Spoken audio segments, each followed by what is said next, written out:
ওরে পেশা চিনি আমগো গ্রামে আইছে, আমগো আস্ত সিদ্ধ করে খাবে। তাই 40 ফুট বড় প্রেসার কুকার আনছে। কেউ হালকারে খবর দে রে। ওই পাশা মোটা খাওন লিয়ে পড়ে আসু, ওইদিকে গ্রামের পুকুরে 40 ফুট প্রেসার কুকার আইছে।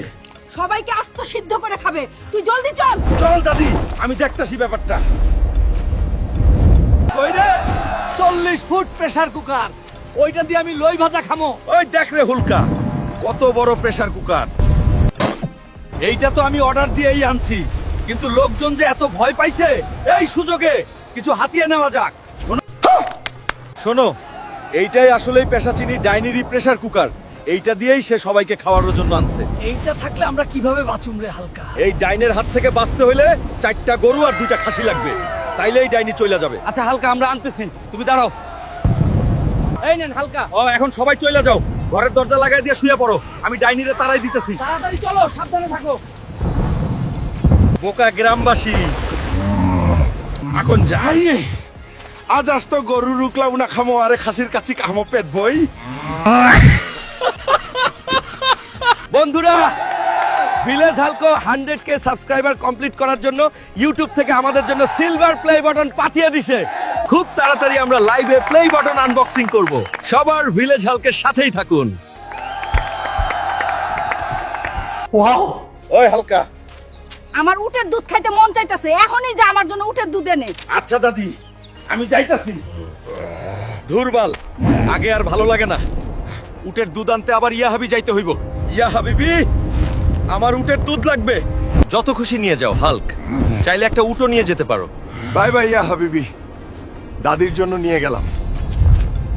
দাদি, এই নে তোর উটের দুধ, আর আমি আজ এই উটটা রোস্ট করে খামো। দুধে আমার হবে না, উটটাও লাগবে আমার। দাদি রে, এটা আমার। ওই মাথা মোটা থানোস, ডামরা মতো বসে থাকিস না, এখনই আমার জন্য নদী থেকে কুমির ধরে আন। ব্যায়ামও করতে দিলি না। আচ্ছা, আমি যাইতাছি। এখন বুঝে পারলাম কেন হালকা বাড়ি থেকে বিদেশ চলে গেছিল। যাই, একটা মাছ ধরেই নিয়ে যাই বুড়ির জন্য। এই তো বুড়ির দাদির জন্য ইলিশ মাছ পাইয়া গেছি। ওই বেড়া, এখনই আমার সাথে চল দাদির কাছে। ওরে পাশা মোটা থানস, আমি যাব না তোর সাথে। কি করবি তুই? যাবি না মানে? আর মাইরো না থানোস ভাই, আমি যাইতাছি তোমার দাদির কাছে। দাদি, এই নে তোর নদীর মাছ, রান্না করে মরণেরও খাও, খা, আমারে সেরে দে। ওরে পাশা মোটা, তোকে আরো অনেক কাজ করতে হইব। ওরে কি শীত পড়ছে। আজ 32 দিন হলো গোসল করি না। বউ ঘরে ঢুকতে দেয় কিনা খুব চিন্তায় আছি। ওই হাল্ক, আর কতদিন চামারের মতো গোসল না করে থাকবি? আজ গোসল না করলে ঘরে উঠা নাই। এখনই উঠে বাজারে যাও, কচি পাঠার মাংস আনো, অনেক দিন খাই না। টাকা নাই রে বউ। আচ্ছা তাও আনতাছি, একটু ঘরে ঢুকতে দিও। কাকা 1 কেজি মাটন দেন। মাটন শেষ হয়ে গেছে হুলকা। হাই রে, কাম সারছে রে, এখন আমি মাটন কই পাবো? ভাবলাম মাটন নিয়ে গেলে বউয়ের রাগ কমবে, অন্তত আজ রাতে ঘরে থাকতে দিবে। হায় রে, হায় রে, কেউ হালকে খবর দে, হালকি আমাদের এই ভূত থেকে বাঁচাইতে পারবে। বাবা হাল্ক, জলদি চল, আমাদের গ্রামে ভূত আক্রমণ করছে, সব শেষ করে দিছে। চলো দাদু, আজ ভূতের 12টা বাজাই দিব। কিরে, তুই আমার গ্রামে আইছিস কেন? হলিউড থেকে বের করে দিছে নাকি? ভালো চাষ তলে চলে যায় এখান থেকে। বুঝছি, তুই ভালো কথায় যাবি না তাই না? আর কোনো চিন্তা নাই, ঘোস্ট রাইডারে সানডে মানডে ক্লোজ করে দিছি। সবাই এখন বাড়ি যান, ভয় শেষ। শ্বশুরের দেওয়া বাইক জোরে চালাইতে সেই মজা। ওই বেটা, তুই এইটা কি করলি? শ্বশুরে দিয়া বাইক শেষ করে দিলি। তুই আমার বাইক ঠিক করে দে। পেট মোটা হাল্ক, তুই নিজেই আমার রিক্সার সাথে মাইরা দিছস। আমি কোনো জরিমানা দিতে পারবো না। ওই রিক্সাওয়ালারে ভয়ই পাইতেছে না। এইবার আমার কি হইবে? এই বাইক লয়ে বাড়ি গেলে তো সাদি আমার সানডে মন্ডে ক্লোজ করে দিবে। কি করি এখন? ওই হালকের বাচ্চা, বাবার দিয়া বাইকটা তুই কি করছিস? তাড়াতাড়ি বাইকটা ঠিক করে আন, না হলে তোর খবর আছে। এই নে হালকা, 30,000 টাকা, বাজার থেকে একটা পাঙ্গাস মাছ কিনে আনিস। দাদি তুই চিন্তা করিস না, আমি আনতাছি। আজও বুড়ি দাদির টাকা পাইছি, আজও মেরে দিব। আজ শুধু চিকেন আর চিকেন খাবো। ওই বেটা, যত যা আছে নিয়ে আয়, আজ খাওয়া হইব উড়া ধুরা।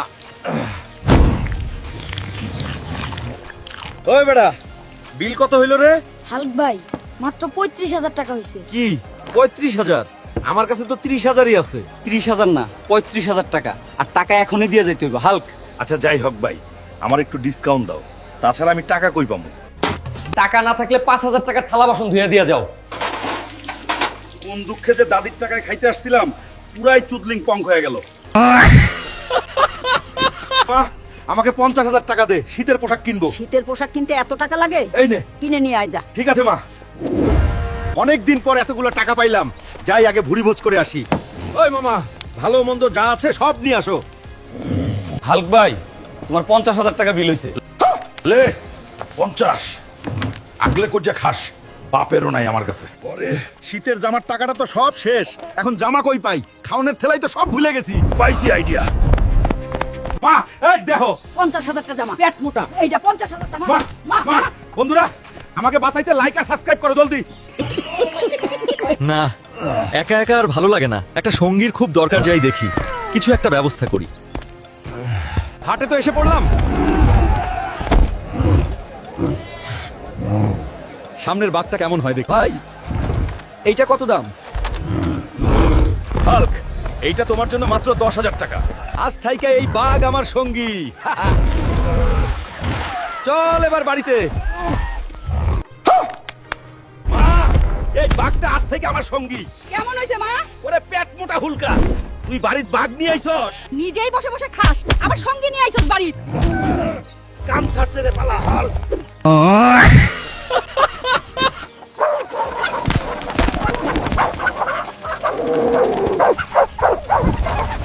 হাল্ক, আমার দুইটা মুরগি কোথায় গেল?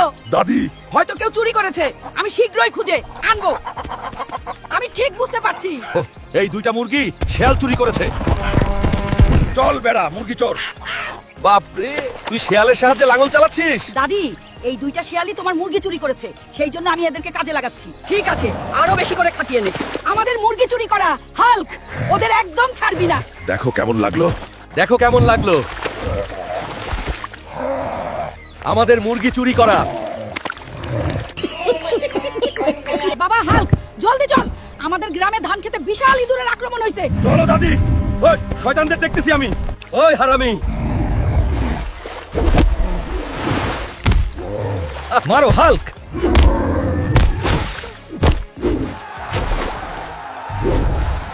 ধন্যবাদ দাদু ভাই, তুমি আমাদের ওই শয়তানটার হাত থেকে বাঁচাইলি রে। হাল বাজাইছে। ওয়াও।